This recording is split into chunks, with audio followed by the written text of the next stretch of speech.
Assalamualaikum warahmatullahi wabarakatuh.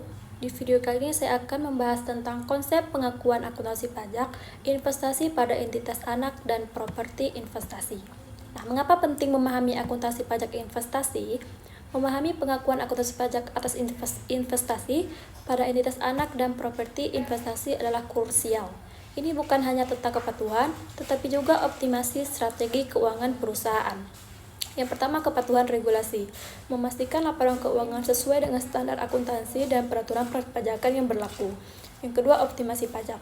Mengidentifikasi peluang untuk mengurangi beban pajak secara legal dan efisien. Pengambilan keputusan. Memberikan informasi yang akurat bagi manajemen untuk keputusan investasi yang lebih baik. Selanjutnya, investasi pada entitas anak. Definisi dan ruang lingkup. Investasi pada entitas anak terjadi ketika suatu entitas yang disebut entitas induk memiliki kendali atas entitas lain atau entitas anak.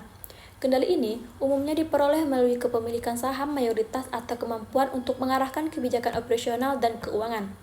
Definisi, entitas yang dikendalikan oleh entitas pelapor atau entitas induk. Ruang lingkup mencakup seluruh aspek operasional, finansial, dan pelaporan entitas anak dan konsolidasi. Tujuannya, membentuk grup usaha untuk ekspansi pasar, diverifikasi produk, atau sinergi operasional. Nah, metode akuntansi pada entitas anak, ekuitas versus biaya. Nah, dampak akuntansi investasi pada entitas anak terhadap pajak. Perbedaan antara perlakuan akuntansi keuangan dan perlakuan perpajakan dapat menimbulkan perbedaan temporer yang memerlukan pencatatan aset atau liabilitas pajak tangguhan. Yang pertama ada konsolidasi fiskal.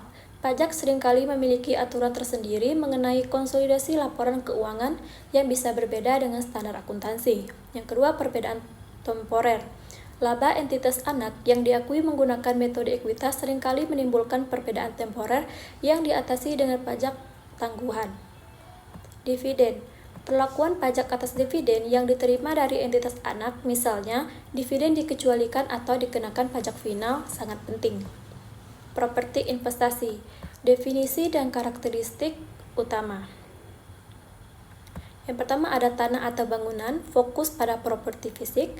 Tujuan sewa, utamanya disewakan kepada pihak lain. Kenaikan nilai, diharapkan terjadi peningkatan nilai investasi, bukan untuk operasi sendiri, bukan digunakan untuk kegiatan produksi atau administratif entitas itu sendiri.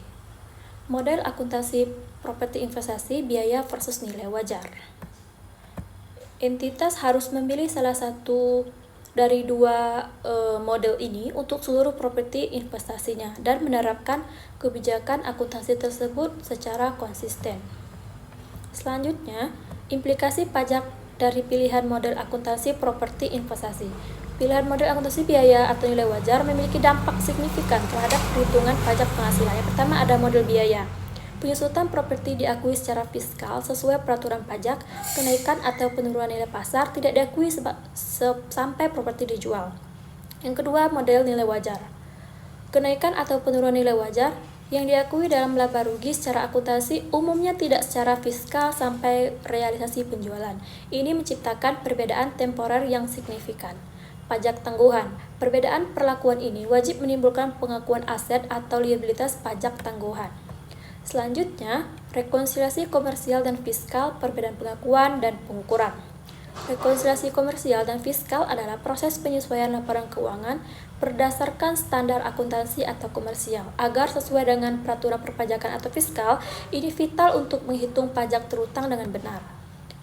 Penyusutan, metode dan masa sesuai estimasi manajemen, metode dan masa sesuai peraturan perpajakan misal PMK. Nah, untuk penilaian properti investasi, itu ada model biaya atau nilai wajar. Umumnya model biaya kenaikan nilai wajar belum diakui. Pendapatan dividen itu diakui sesuai metode ekuitas atau biaya dan dapat dikecualikan atau dikenakan pajak final. Studi kasusnya yaitu contohnya menerapkan konsep dalam praktik. Contoh studi kasus 1 yaitu akuisisi entitas anak. Sebuah perusahaan mengakuisisi 60% saham perusahaan lain. Bagaimana pengakuan akuntansi dan dampaknya pada SPT tahunan? Nah, studi kasus kedua, perubahan nilai properti. Sebuah properti investasi yang diukur dengan metode nilai wajar mengalami kenaikan nilai signifikan. Bagaimana perlakuan pajaknya?